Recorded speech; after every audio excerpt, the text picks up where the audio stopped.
Aquí en el estudio de la Agenda Pública con Alejandro Encinas, presidente de la Mesa Directiva de la Asamblea Constituyente de la Ciudad de México, y con el también diputado constituyente y presidente del PAN en la Ciudad de México, Mauricio Tabe. Mauricio, buenos días. Alejandro. ¿Cómo estás, Mario? Muy buenos días. Muchas gracias por estar con nosotros. Y si les parece, empezamos con este tema que veíamos ahora, que vaya controversia y vaya ruido que generó el asunto de la plusvalía, que vale la pena revisar. Ahora les contamos en qué acabó o en qué parece que va a acabar, pero explicarle un poquito a la gente cuál era la propuesta original en la redacción y por qué se generó este temor y esta preocupación de amplios sectores de la población. Bueno, el planteamiento y la polémica generó, yo creo que por la carga ideológica tan fuerte que tiene la palabra plusvalía en primer lugar. Aunque este concepto está en distintas legislaciones en países y en otras ciudades, que se utiliza como un instrumento para gravar lo que es todo lo que los beneficios que derivan de la inversión pública en los bienes inmuebles, no de cualquier ciudadano, sino fundamentalmente de los grandes desarrollos inmobiliarios. ¿Qué tiene que ver con que si yo compro una casa en una zona y esa zona después tuvo parques y tuvo desarrollos, el valor de esa propiedad, si yo la compré en 100, a lo mejor vale 120? Sí, pero y no se te quitan los 20 que tiene ese valor agregado, sino que se hace se cobra una contribución toda vez de que se considera que es parte de la riqueza pública, la plusvalía que genera la inversión pública en el desarrollo de la infraestructura. Aunque eso normalmente ya se refleja en predial, por ejemplo. Ahora, ese es el asunto, no se supo explicar bien, porque se trata de establecer nuevas modalidades de cobro del predial, porque ahora fundamentalmente el predial se cobra sobre la superficie que se tiene en el terreno y no se grava pues lo que son los grandes desarrollos en las alturas o en el subsuelo que forman parte del patrimonio de la ciudad, tanto el espacio aéreo hacia arriba como el subsuelo, aunque son propiedad de la nación, sí hay la posibilidad de gravarlo. Y ahora lo que está planteando es que regresemos a la redacción del artículo 122 constitucional para darle facultades al gobierno del Estado para establecer este tipo de cobros en materia de lo que es el desarrollo inmobiliario de la ciudad. Ahora, el tema, Mauricio, generó mucho ruido y yo vi muchas notas que decían desaparece la propiedad privada en la Ciudad de México, que me parece que se han exagerado. Yo creo que estaba exagerada esa posición. Sin embargo, primero, de forma, consideramos que el plantear un impuesto en la Constitución era un exceso, que eso debería ser materia del Código Fiscal. Para eso está el Código Fiscal. Segundo, que ya existe la posibilidad pues, de gravar las plusvalías a través del impuesto predial que se ve reflejada. No como lo están planteando y como se está discutiendo. Por ejemplo, hay decisiones públicas que le agregan valor a la propiedad, como son los cambios de uso de suelo, que no está captado del todo para el beneficio de la ciudad, pues ese también aumenta el valor de la propiedad del dueño. Valor de la propiedad. Y yo creo que algo que ha generado muchas dudas es pues, la desconfianza sobre el destino de los recursos. ¿Qué pasa hoy en la Ciudad de México? Todos pagamos predial y nadie sabemos a dónde se va. En el PAN hemos discutido muchísimo, insistentemente, en que el predial tiene que regresar a las colonias para financiar los servicios públicos, para financiar infraestructura, para financiar el mantenimiento del espacio público y que sea completamente transparente. Y el problema es que el gobierno no ha querido abrir esa información. La esconden, dicen que no tienen los sistemas, que no cuentan con la información clasificada, que como si tuvieran que hacer la suma de boleta por boleta. Me parece que es un tema de opacidad. Entonces, eso ha generado muchas resistencias dentro del PAN. ¿Para qué queremos un impuesto adicional si no sabemos a qué se va a destinar? Ahora, Y con el argumento de que se va a destinar para soportar el desarrollo de la ciudad, pues ya no lo creemos. Lo que daría un paso adelante es que abriéramos la información del predial y que estuviéramos en condiciones de discutir cuántos ingresos se obtienen en cada una de las delegaciones y en qué se va a destinar los recursos del predial. Sí, y me parece que una ciudad no aguanta pues una política clientelar en donde se financian muchos programas y al mismo tiempo quieren aumentar sus ingresos con otros impuestos o con estas consideraciones. Yo creo que si abrimos la información sobre el destino de los recursos, podemos dar un paso adelante en la... Y entendiendo además que siempre los impuestos tienen una lógica de redistribución. Es decir, no es necesariamente lo que tú aportas. No todos tienen redistribución. Claro.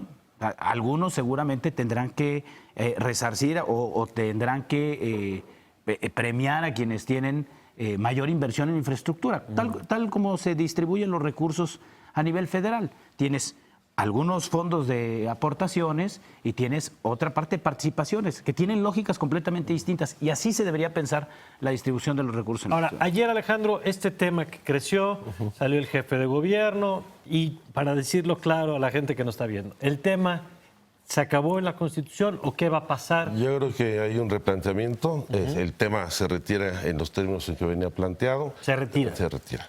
Se va a quedar en el ámbito de las facultades y competencias que ya define el artículo 122 para el establecimiento de gravámenes. Y habrá que definir de manera muy puntual en la Constitución no solamente la rendición de cuentas. Por supuesto que todos los gobiernos son sujetos obligados a rendir cuentas de sus ingresos y de sus egresos. Y aquí, lamentablemente, en la estructura fiscal de la ciudad, el peso del impuesto predial es menor que el impuesto sobre la nómina, que es un impuesto muy debatido porque le estás cobrando impuestos a quien genera empleo, cuando la lógica en este pago de contribuciones debería ser al revés. Quien genera empleos debería tener un conjunto de beneficios que permitan pues, mejorar el nivel del ingreso y calidad de vida de las personas. ¿El concepto de plusvalía se mantiene en la Constitución? No, se retira. Yo creo que queda ya...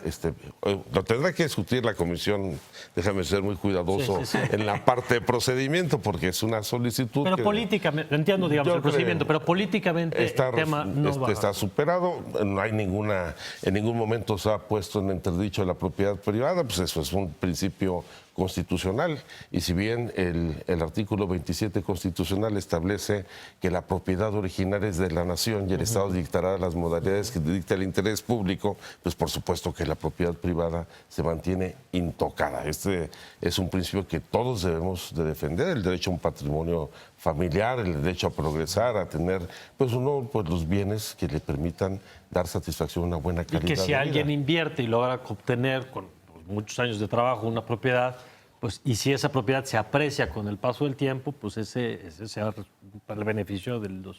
Y se van a etiquetar también el destino de los recursos. Yo creo que de los avances que hay en la Constitución, hay ya recursos etiquetados muy claramente. Unos, los que derivan de la reforma constitucional en el ámbito federal, en donde si bien se mantiene la hacienda pública unitaria en la ciudad, ya los recursos se van etiquetando, en particular para el ejercicio de las alcaldías. La alcaldía elaborará su presupuesto, lo propondrá ante la asamblea, tendrá autonomía en su ejercicio, dispondrá de recursos directamente por parte de las participaciones federales que se etiqueten desde el presupuesto federal, podrá por primera vez gozar del manejo de los recursos autogenerados, así se denominan los recursos e ingresos que ellos mismos generen, pero además habrá dos fondos que ayudarán a mejorar las finanzas de lo que es la administración pública, el Fondo de Capitalidad y mantener el Fondo de Desarrollo Metropolitano.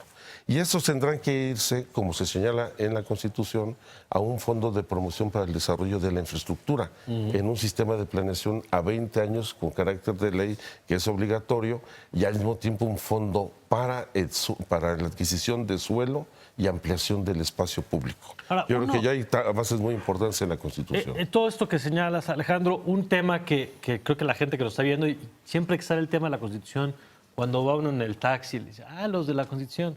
Y la pregunta que siempre me hacen, y yo que ustedes son las personas que nos pueden ayudar a contestarla, es, ¿y eso en qué para qué nos va a servir? Porque ahora de pronto vimos pues, fondos y recursos, y está bien, por supuesto importante, pero ¿cómo le decimos a la gente que nos está viendo, de qué le va a servir que exista una Constitución de la Ciudad de México? Mira, la Constitución es un paso que se da una vez que se aprueba la reforma política, y lo que significa es que ahora nuestras bases de organización política las vamos a decir los capitalinos a través de los representantes que elegimos los capitalinos. Anteriormente, las bases de la organización política las decía el Congreso de la Unión, es el constituyente permanente, que es el Congreso y los congresos de los estados. Y con esto cambia quienes deciden la organización política de la ciudad. Y entonces ahí se abre una oportunidad para un cambio de régimen político en la ciudad y de instituciones. Nosotros en el PAN lo vemos como una oportunidad para elevar las exigencias a los gobernantes, para poner límites a los grupos de interés y las burocracias que están aliadas extrayendo rentas para sí y para empoderar a los ciudadanos. Para eso nos debe servir Que ahí- una constitución, poner esos instrumentos en las bases y en los fundamentos de la organización política. Que ahí viene toda la discusión de los derechos y las obligaciones, pero una de las preocupaciones, Alejandro, es si estará en tiempo esto. Yo veo de pronto artículos que dicen, no están listos, hay los dictámenes, No, es muy- pero me decía antes de entrar al aire, sí va a estar a tiempo. ¿Cuáles son los tiempos que desde la presidencia de la Asamblea ves? Bueno, tenemos la obligación, por una disposición constitucional, de tener concluida la Constitución el 31 de enero del próximo año, para que ésta sea publicada el 5 de febrero con motivo del centenario de la Constitución de 17. Hemos dado una prórroga para la presentación de los dictámenes de las comisiones para este sábado 10 de diciembre a las 24 horas, donde deberán estar los 8 dictámenes de las comisiones. Tenemos ahora un dictamen ya presentado por la Comisión de Buen Gobierno y Sistema Anticorrupción y Responsabilidad de Servidores Públicos, 5 predictámenes que con toda seguridad empezarán a desahogarse el día de hoy y 2 más que nos faltan presentar. Uno que es el de la Carta de Derechos, que llegaron ahí pues alrededor de 600 iniciativas entre ciudadanos y legisladores, y otra de pueblos originarios que va a tener un tratamiento especial, porque por primera vez se va a hacer una consulta a los pueblos y barrios originarios de la ciudad y a las comunidades indígenas, a los ejidos y comunidades establecidos en la Ciudad de México, que son muchos.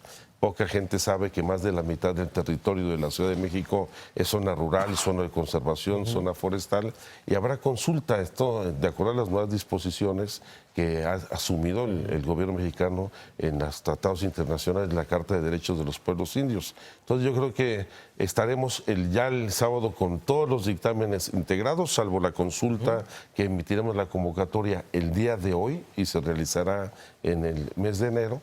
Y confío en que la próxima semana que iniciemos la discusión de dictámenes y ya después sesionando prácticamente todos los días tengamos avances importantes. Hay un buen nivel de acuerdo. Yo confío en que hay gente profesional, o sea, gente políticos, académicos, una muy buena representación ciudadana, porque hay muchos externos que, bueno, hubo que pagar esta cuota de aprendizaje de gente que nunca había sido legislador, que no había estado en la función pública, pero se han involucrado todos de manera muy intensa. Yo digo, la absoluta mayoría de las y los constituyentes están trabajando muy bien. Pues, ¿les parece si retomamos esta conversación ya con los dictámenes? Ya con los textos, ahora sí, después de las discusiones y negociaciones de los próximos días. Por supuesto. Vamos a estar a marchas forzadas en estos días para sacar los dictámenes y estamos seguros de que estará lista antes del 30 Que de conste. enero. Ya está registrada. Muchas gracias. Gracias, Mario. Gracias. Al contrario, Gracias. muy buen día. Es un gusto, Gracias. Mauricio. Gracias. Y felicidades.